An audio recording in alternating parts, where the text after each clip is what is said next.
What's up everyone? John Rettinger from Techno Buffalo here with an unboxing that I'm really looking forward to. This is the first Android 3.0 honeycomb tablet. Of course, it is the Motorola Xoom, spelled with an X. Don't confuse that with a Z the way you'd expect to spell it. Let's go ahead and get started.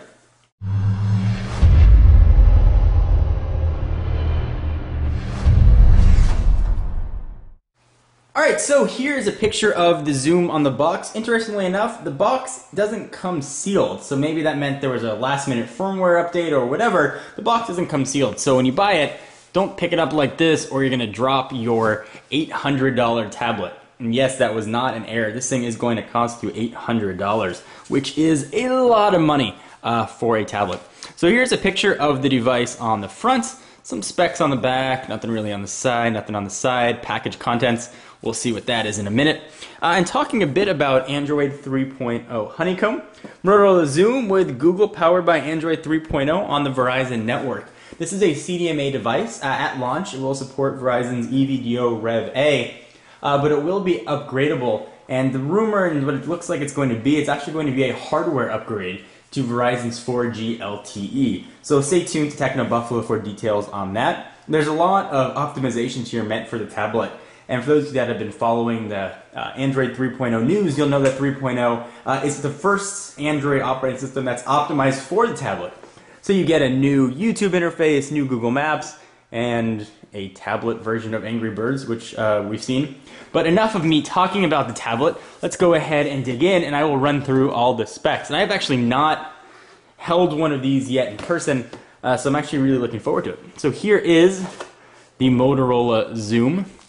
It feels pretty nice in the hand. We'll take a look at that in just a minute. Let's see what else you're going to get in the box. One point of note, if you do buy this from Best Buy, and at launch it's available from Best Buy retailers or your Verizon wireless store. If you buy it from Best Buy, you are going to have to activate 1 month of data. You can go down to their lowest plan, which is $20 per month, and then you can choose to sort of cancel it after that. But in order to get it out of the store, you are going to have to activate it. The Wi-Fi is not locked on it, but in order to take it out of Best Buy, you are going to have to pay for that. If you buy it from Verizon store, you will not have to. So you may be better off heading to your local big red retailer. So we've got some paperwork, nothing anybody's ever going to read. We've got a micro USB cord, seen that a lot of times. And we've got a charging cable, and it doesn't charge via micro USB. It looks like it needs a little bit more power than micro USB can provide. So you've got a proprietary charging jack, you can see right there. Interestingly enough, there are a lot of dock accessories, and the dock accessories charge via the micro USB, but the main charging for this guy does not. So here is the tablet, and it looks very tablety. Let me run through the specs very quickly, and then we'll do a walkthrough of the device. It is a 10.1 inch, and that's always diagonal when you hear the screen size. A 10.1 inch capacitive touchscreen, with a pretty nice resolution of 1280 by 800. And from a spec standpoint, this guy really does bring the heat, so to speak, with NVIDIA's dual-core Tegra 2. So that is two cores with 1 gigahertz of power each on each core. You're going to have a gig of RAM. Of course, Android 3.0 Honeycomb. On the back, hopefully, we've got a 5 megapixel camera right there with dual LED flash. And that can take video at 1280 by 720, which is 720p for all you video folks out there. And that can shoot at 30 frames per second. It also has a front-facing camera, which is not VGA resolution, as we see on most front-facing cameras. This one's actually 2 megapixels, which is quite nice. It's got support for DLNA, which is a way to send content wirelessly to a television or a DLNA enabled device, so video, music, whatever it is you're looking at. 802.11b, G, and N. 32 gigs of internal storage. There is somewhere on here, we'll take a look when we get there, a micro SD expansion card slot. Perhaps it's right there. However, that is not activated at launch. Verizon and Motorola have said that'll come at a later software firmware update. So now let's go ahead and peel off the plastic, because I can already see the comments, people saying peel off that plastic. So let's go ahead and do that and take a look at the tablet. And I will enjoy the probably 3 minutes that I have a tablet without fingerprints on it. Let's go ahead and pull this thing off. And the screen should be pretty durable. It is Gorilla Glass on top of it. So let's go ahead and pull off all the plastic, and let's do a tour of this guy. So more plastic on it, yet even more plastic. Although now I kind of want to keep it on. That's it, it's already got fingerprints on it. I may perhaps have especially greasy hands. I didn't just eat french fries, but maybe I'm just a greasy dude in general. Alright, so we've got that whooshing noise. If I'm not going to throw this across the room, pulling off everything.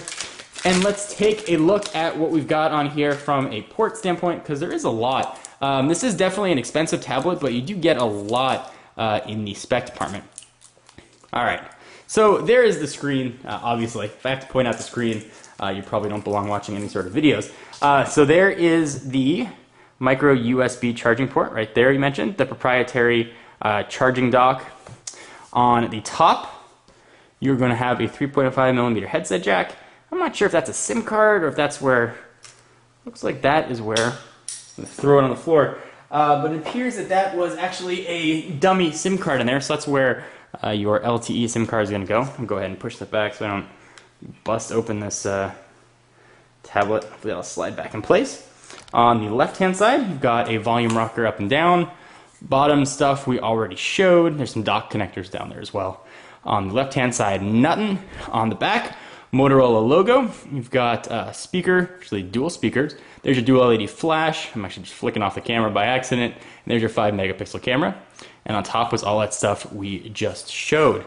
So let me go ahead and bring in probably what a lot of you are going to cross-shop the Xoom with, and again, Xoom with an X.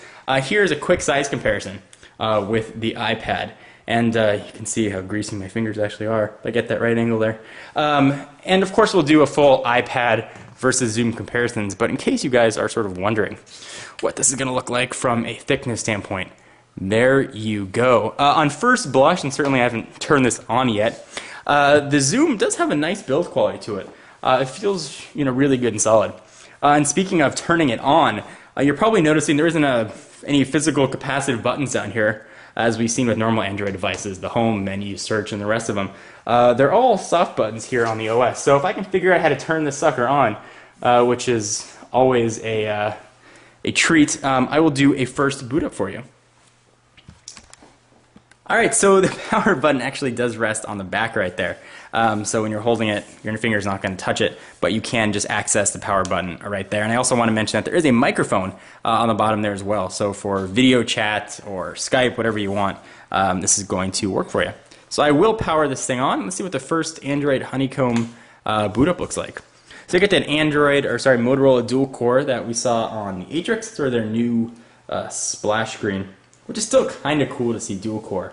And allegedly, Honeycomb takes advantage of the dual core processor much more than we've seen with previous versions of Android, in particular Android 2.2 Froyo. So hopefully we will have blistering fast video performance and overall multitasking. So look at that, it looks like a honeycomb. There's all kinds of honeycomb animations going on. Welcome, and there's a little Android guy waving. He's saying hello to you personally. Let's go ahead and hit start. Touchscreen works, that's nice. Touch skip to complete setup and continue using Wi-Fi instead. Activating on Verizon Wireless. I find that incredibly annoying that I had to sign up for data, because I did get this from Best Buy. Let's go ahead and, well, we'll go ahead and let it activate on Verizon Wireless. So stay tuned for a full tour of Android 3.0 Honeycomb, camera tests, iPad comparisons, all the stuff that you expect from Techno Buffalo for a new hot device like this. Anything in particular that you guys want to see that you might think we might not cover, be sure to leave your comments down below and we will check it out for you. And sort of while this is activating, I've got a bonus for those of you that stuck around the 7-8 odd minutes. We've got the Motorola Protective Portfolio Case, keeping in vein with the pretty high pricing. This thing's going to be $40 if you want to pick it up from Best Buy or your Verizon store. However, if you buy a case, you do not have to activate a data plan though, which is nice of them. Let's go ahead and pull this out and see what it looks like. If I can do that. And it is just about what you'd expect. It is a case that lets you sort of prop it up at different angles.